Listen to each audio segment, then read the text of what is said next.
Alors, je suis arrivé à i24 News en 2013, c'est-à-dire dès le début, puisque j'ai eu le privilège de faire le tout premier journal sur la chaîne. C'était le 17 juillet. On ne savait pas à l'époque si tout allait bien marcher, mais tout s'est bien passé. Alors, on est obligé d'interrompre. Très vite, j'ai été confronté sur cette chaîne, qui à mon avis n'existe que dans très peu de médias à travers le monde, à des situations où on se retrouve avec des alertes liées à des tirs de missiles venant de Gaza sur Tel Aviv, ce qui s'est passé dès 2014. Et donc là, l'idée c'était, que doit-on faire en pareil cas ? Alors je me suis retrouvé plusieurs fois avec des invités en studio au moment où l'alerte au missile se déclenchait sur Tel Aviv.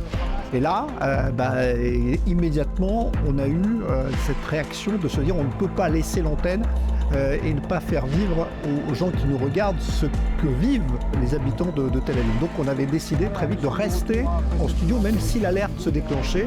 Et on avait une caméra qui montrait ce qui se passait à l'extérieur. Mais nous, on restait à l'intérieur du studio, on n'allait pas dans l'abri, on n'abandonnait pas l'antenne.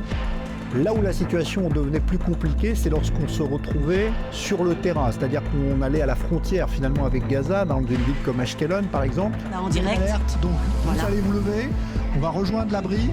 Et là, en quelques secondes, finalement, le missile peut atterrir sur Ashkelon. Et donc là, il fallait très vite partir avec la caméra et montrer ce que c'était que de gagner un abri en quelques secondes, comme le font malheureusement tous les habitants de la ville d'Ashkelon. Et c'est ce qu'on a eu à faire plusieurs fois là aussi.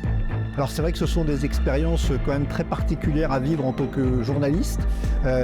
Et ça, vraiment, c'est sur i24 News, à mon avis, qu'on vit des choses pareilles et dans très peu d'endroits, à mon avis, à travers le monde.